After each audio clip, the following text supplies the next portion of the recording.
నమస్తే అందరికీ. నేను మీ నవీన్ జర్నలిస్ట్. ప్రస్తుతం మనం అశోక్ నగర్లో ఉన్నాం. నిన్న జరిగిన నిరుద్యోగ టీఎస్పీఎస్సీ ముట్టడి ఏదైతే ఉందో దానికి సంబంధించి కొంతమంది వ్యక్తులు నిరుద్యోగులపైన అనుచిత వ్యాఖ్యలు చేశారు. అందులో ముఖ్యంగా చూసుకుంటే చిన్నగాని దయాకర్ అనే వ్యక్తి నిరుద్యోగులందరినీ అడ్డ మీద కూలీలని సంబోధించారు. ఇప్పుడు మనం ఒక నిరుద్యోగితో ఉన్నాం, మాట్లాడి తెలుసుకుందాం ఆయన ఎట్లా ఫీల్ అవుతున్నాడు. నమస్తే అన్న. నమస్తే అన్న. మీ పేరన్నా? రాజ్ కుమార్ నా పేరు. అన్న, చిన్నగాని దయాకర్ అనే వ్యక్తి స్టేట్మెంట్ విన్నారు కదా, అవును. దాని పట్ల మీరు ఏమంటారు? ఏం లేదన్న, చిన్నగాని దయాకర్ మమ్మల్ని అడ్డ కూలీలు అంటున్నావు కదా, నువ్వు కూడా కాంగ్రెస్లో కూలీ లెక్కనే ఉన్నావు. వాళ్ళు బిచ్చమేస్తే ఏరుకుంటున్నావు వాడ. నువ్వు అధికారంలో ఉన్నప్పుడు మదమెక్కి మాట్లాడకు. నువ్వు కూడా ఒక పక్కన మైక్ల గురించి మాతోటి గొడవ పడినోడివి. ప్రియాంక చనిపోయినప్పుడు నువ్వు మైక్ కోసం మాతోటి గొడవ పడినోడివి. ఇప్పుడు అక్కడికి వెళ్ళి పెద్ద మోతేవారి మాటలు మాట్లాడకు నిరుద్యోగుల గురించి. నువ్వు వెంటనే క్షమాపణ చెప్పాలి నిరుద్యోగులందరికీ. నీ నుంచి మాకు కంపల్సరీ సారీ రావాలి. ఇంకొకసారి అడ్డా కూలీలు గిడ్డా కూలీలు అని మాట్లాడినాకో తొక్కుతాం, గోడకేసి గుద్దుతాం మిమ్మల్ని. గుడ్డలు కూడా తీసి అశోక్ నగర్లో తిప్పుతాం మిమ్మల్ని. ఏమనుకుంటున్నారు? మాట్లాడేటప్పుడు వెనక ముందు చూసి మాట్లాడు. ఒకప్పుడు మా దగ్గర మేమేసిన భిక్షతోటే కదా మీరు రేవంత్ రెడ్డి సీఎం పదవిలో ఉన్నారు. ఇప్పుడు మేమేసిన భిక్షనే కదా అధికారంలో వచ్చింది.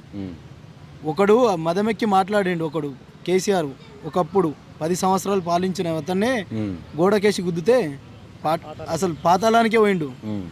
నీకు కూడా అదే గతి పడుతుంది. మాట్లాడే విధానం మంచిగా మాట్లాడండి. మాతోటే నీకు 1.4 తోటి గెలిచినావు కదా నువ్వు అధికారంలో వచ్చిన. అది మేము పెట్టిన భిక్షనే, మా నిరుద్యోగులు పెట్టిన భిక్షనే. దాని ద్వారా నువ్వు అధికారంలో వచ్చినావు. అధికారం వచ్చి అహంకారంతో మాట్లాడాల్సిన అవసరం లేదు ఇక్కడ. నీకు ఇంకొక విషయం చెప్తున్నా, అందరికి సారీ చెప్పేయి. నిన్ను ఎవరేమన్నారు, నువ్వు మదమెక్కి మాట్లాడకని మా ఒక ఆలోచన. మేము చెప్పే ఒక రిక్వెస్ట్. నువ్వు రియాజ్ కూడా ఇట్లనే ఒకసారి అన్నాడు, తర్వాత ఆయననే సారీ చెప్పిండు. అట్లా మాట్లాడకండి. ఏదో మీరు అధికారంలో ఉన్నారు, మా ప్రాబ్లం ఉన్నది మీకు చెప్తున్నాం, మీరు దాన్ని పరిష్కారం ఏదో ప్రెస్ మీట్ పెట్టి చెప్పేయండి. కానీ మదమెక్కి ఇట్లా అడ్డ కూలీలు గిడ్డ కూలీలు అని అనుకుంటా మేమేదో చాదాగానంలో కాదు. మంచి వాళ్ళనే పాతాలకేసింది దొక్కింది గడ్డ ఇది తెలంగాణ. మిమ్మల్ని వేసుడు ఒక పెద్ద మ్యాటర్ కాదు. ఇక్కడ మాట్లాడే విధానం మంచిగా మాట్లాడండి. అయితే అన్న, ఇంకో నిన్న జరిగిన మన ఘటనలో కొన్ని వీడియోలు వైరల్గా మారినాయి. కొన్ని వీడియోలు వైరల్గా మారినాయన్న. అందులో ముఖ్యంగా చూసుకుంటే సింధు అనే ఒక ఆమెని ఇప్పుడు మన ప్రస్తుతం ఎమ్మెల్సీ ఎవరైతే ఉన్నారో మన తీన్మార్ మల్లన్న అనే వ్యక్తి, ఆమె పట్ల కొంచెం అసభ్యకరంగా మాట్లాడడం, శంకిని అని మాట్లాడడం, ఆయన పక్కన ఇంకొక ఆయన ఉండి మన సుదర్శన్, ఆయన ఈమెకు ఆగుతలేదని మాట్లాడడం, ఇలాంటివి మాట్లాడుతున్నారు కదన్న.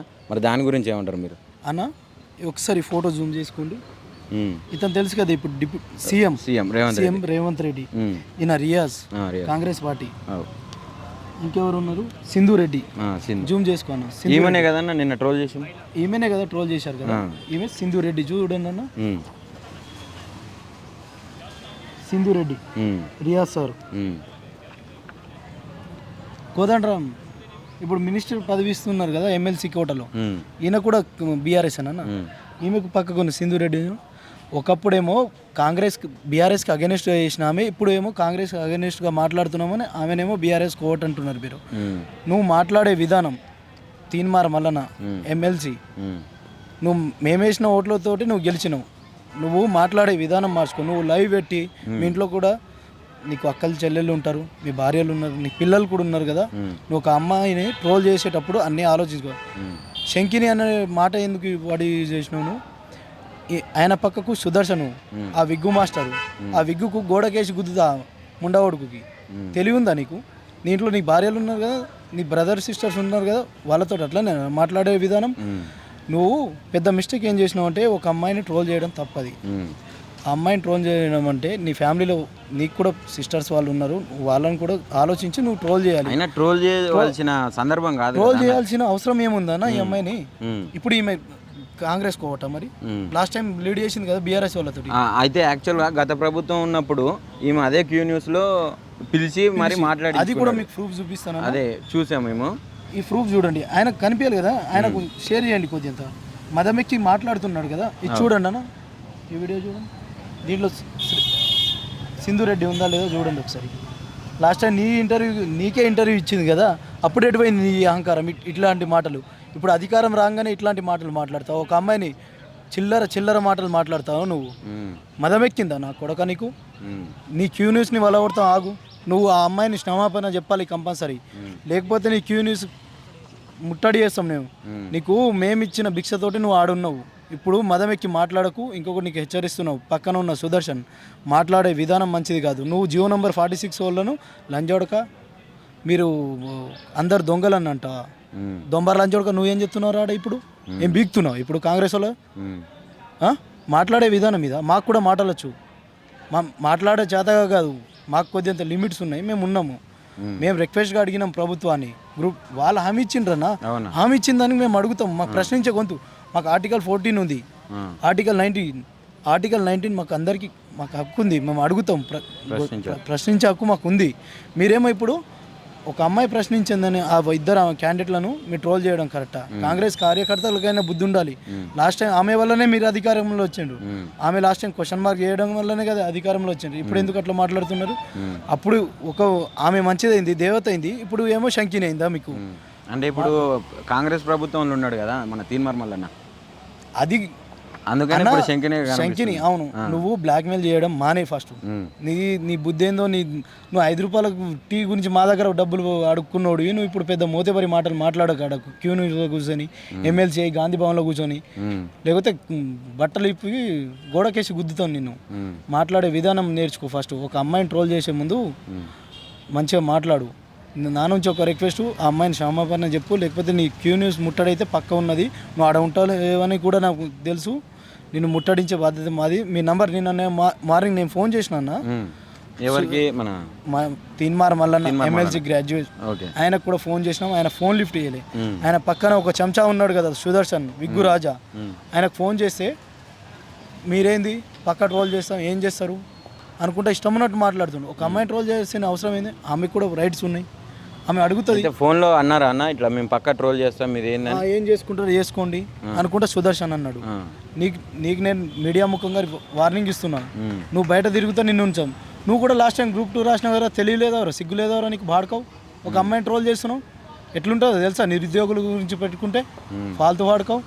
ఒక అమ్మాయిని ట్రోల్ చేసే ముందు వెనక ముందు ఆలోచించు. నీ ఇంట్లో కూడా నీ సిస్టర్స్ ఉన్నారు కదా, వాళ్ళని ట్రోల్ చేయి. మరి ఒక అమ్మాయిని ట్రోల్ చేయాల్సిన అవసరం ఏంది? ఒక అబ్బాయి ఉన్నాడు కదా, నా పక్కన అబ్బాయి ఉన్నాడు, బాయ్స్ని ట్రోల్ చేయి, ఒక అమ్మాయిని ట్రోల్ చేయదు కదా నా. అది కూడా నీకు కూడా మదమెక్కి మాట్లాడే విధానం నేర్చుకో.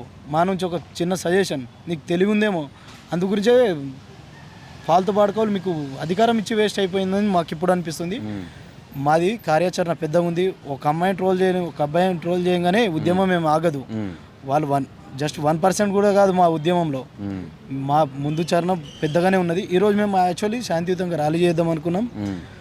ఆ ఇన్ఫర్మేషన్ ఎట్లా పోయిందో ఏమో, పోలీసు వాళ్ళు అశోక్ నగర్ని ముట్టడి, స్టడీ హాల్లో కూడా వస్తున్నారు. మాకు ఎదురించి మాకు మాట్లాడే స్వేచ్ఛ ఉన్నది. మీరు ఆర్టికల్ 14 అగెనిస్ట్కి వెళ్తున్నారు. పోలీసు వాళ్ళకు కూడా ఉండాలి కొద్దింత. మీరు కూడా ఒక నిబద్ధతతో నిజాయితీగా మా గవర్నమెంట్ నుంచి పనిచేయాలి. ఏదైనా ప్రొటెస్ట్ చేసే విధానంలో చేయాలన్నా. నిన్న 6,000 మంది పోలీసులను పెట్టాల్సిన అవసరం ఏముందన్న? మేమైనా దొంగలమా? మేమైనా మర్డర్ చేస్తున్నామా? మేము శాంతియుతంగా ఒక లెటర్ ఇచ్చి పోదామని వచ్చినాం. దానికే మీరు ఎల్బీ నగర్, దిల్సుఖ్ నగర్, మన అబిడ్స్, కోటి, నాంపల్లి, ఈ ఏరియా మొత్తం అరెస్టులు అన్న. నిన్న 10,000 మందిని అరెస్టు. గోషామాలో 1000 మంది అరెస్ట్ అయినరు. సిగ్గుందా? ఏదైనా ఒక గవర్నమెంట్కి 3 years 4 years కాగానే అగెనెస్ట్ అవుతారు. కానీ ఈ పిచ్చకుండా కాంగ్రెస్ పార్టీకి 7 నెలలనే అగెనెస్ట్ అయినరు అంటే అర్థం చేసుకో. వీళ్ళకి పాలన వీళ్ళతో చేతన అయితే లేదు. మేము ఒకటే చెప్తున్నాం, ఈ అమ్మాయికి సారీ చెప్పండి. ఈయన మధు యాష్కి కదన్నా, ఈమెతోటి కూడా ఉన్నాడు కదా, చూడండి ఇతన్ని కూడా ట్రోల్ చేస్తున్నారు కదా. ఏమోసం ఇతను మధు యాష్కి ఏం బీఆర్ఎస్ మరి ఇప్పుడు మాట్లాడతలేరు. ఫస్ట్ ఈమె బీజేపీ వాళ్ళతో కూడా, అమిత్ షా కూడా వచ్చింది లాస్ట్ టైం మా గురించి. ఇప్పుడు ట్రోల్ చేయాల్సిన అవసరం ఏంది? ఇతను కాంగ్రెస్ కదన్నా, సింధురెడ్డి ఉంది కదా. ఇప్పుడు ఎందుకు మాటలు వస్తలేవు? కొడుకులకు ట్రోల్ చేసే ముందు చూసుకోవాలి. ఈయన చచ్చిపోయే టైంలో ఎమ్మెల్సీ కావాలంటే ఈయన మేధావి, ఒకప్పుడు మేధావి ఉండి ఇప్పుడు కాంగ్రెస్ కోవట్ అయిండు. కాంగ్రెస్ పదవులు రాగానే పెదవులు మూసిపోతాయంట వీళ్ళని చూసే, ఈయనని చూసే. ఇప్పుడు మాటలు రావు, ఏం రావు. బల్మూరి వెంకటు ఈ బల్మూరు వెంకట్ అసలు ఏందన్న ఆయన పరిస్థితి. ఆయన ఇప్పుడు గతంలో చూసుకున్నట్టయితే ప్రతి విద్యార్థుల వెనక ఆయన ఉండేటోడు, ప్రతి అసెంబ్లీలో ముట్టడికి ఆయన ముందుండి నడిపించిండు. ప్రస్తుతం మరి అసలు ఆయన జాడే కనపడతలేదు తెలంగాణ ప్రభుత్వం. ఎందుకు జాడ కనిపిస్తలేదన్న, లాస్ట్ టైం మేము నిరాహార దీక్ష కానీ ఏదైనా టీఎస్పీఎస్సీ ముట్టడు కానీ సోమాజిగూడ ప్రెస్గా ప్రతి దాంట్లో మా పక్కన ఉన్నాడు, నా పక్కన ఉన్నాడు. ఇప్పుడు అధికారం రాగానే కొద్దింత ఏసీ కార్లు ఉంటాయి కదా, వచ్చేసినప్పుడు కొద్దింత బల్బు ఉంటుంది, ఆ బల్బు దింపాలి. అది కూడా టైం వచ్చింది.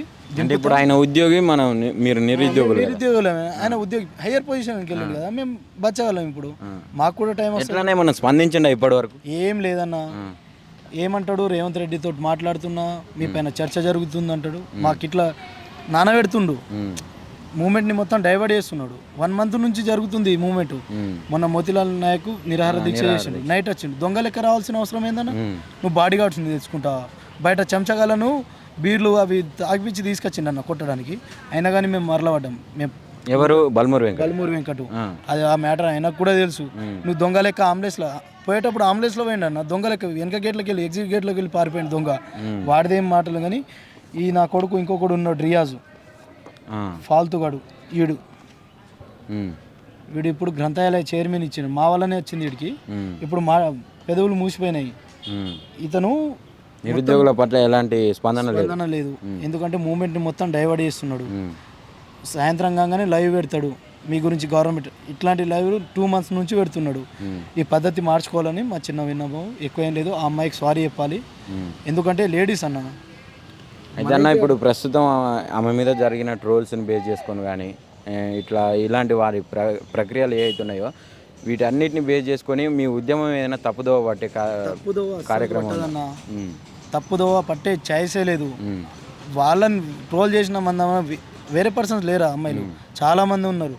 లాస్ట్ టైం Group 2 వాళ్ళకు కూడా తెలుసు, కాంగ్రెస్ వాళ్ళకు ఎవరిని ట్రోల్ చేస్తే వాళ్ళు సైడ్ అయిపోతే అనదర్ పర్సన్ కూడా వస్తాడు. ఇప్పుడు వాళ్ళని ట్రోల్ నేను రాలేనా? ప్రతి ఒక్కరు వస్తారు. మూమెంట్ తెలంగాణ గడ్డలు ఉందన్న, ఉద్యమాలు చేయడం తెలంగాణ గడ్డకు అలవాటు. అది నీరైనా ఇదైపోతుందేమో కానీ ఉద్యమాలు చేసేటోడు పుట్టుక ఉంది మన తెలంగాణలో.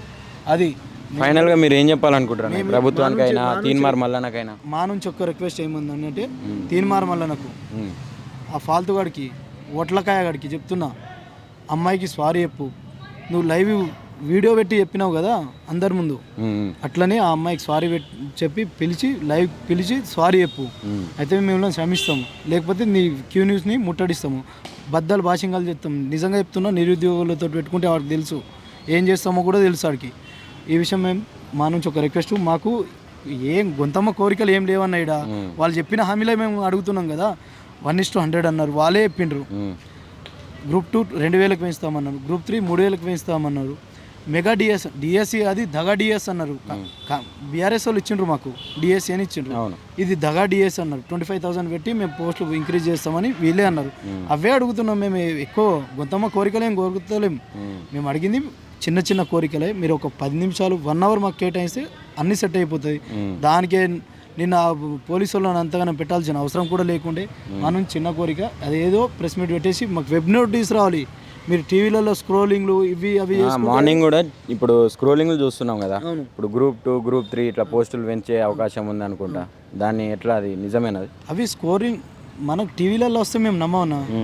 మాకు వెబ్ నోట్ రావాలి, వెబ్ నోట్ కావాలి. అందు గురించి మేము వెయిట్ చేస్తున్నాం. వెబ్ నోట్ వచ్చే వరకు మా మూమెంట్ ఆగదు.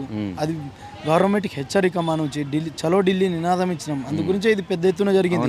అమ్మాయిని ట్రోల్ చేయడానికి మెయిన్ రీజన్ ఏంటంటే చలో ఢిల్లీ ఆ మాట రావడం, తన గొంతు నుంచి చలో ఢిల్లీ మాట వచ్చింది. అందు గురించే వాళ్ళు అట్లా అంటారు. ఆ కార్యాచరణ మాకు కూడా ఉంది. మేము ఆల్రెడీ ప్లానింగ్లు ఉన్నాం. ఢిల్లీ వెళ్ళే అవకాశం ఉంది. జంతర్ మంతర్ దగ్గర కూర్చుంటాం. రాహుల్ గాంధీ వచ్చి చెప్పిండు కదా మాకు నిరుద్యోగుల గురించి. ఇప్పుడు ఏమైంది? రాహుల్ గాంధీ ఎటు పోయిండు అంటే కార్యాచరణ ఉంది మాకు. పెద్ద పెద్ద ప్లానింగ్సే ఉన్నాయి. ఈ గవర్నమెంట్ ఎలా వంచాలో కూడా తెలుసు, అన్నీ తెలుసు. మా నుంచి చిన్న కోరిక లేదు. మాకు ప్రెస్ మీట్ పెట్టేసి వెబ్ నోటీస్ చేసి అంతే చాలు. ఎక్కువ ఏం అవసరం లేదు మాకు, అంతే చాలు. Thank you.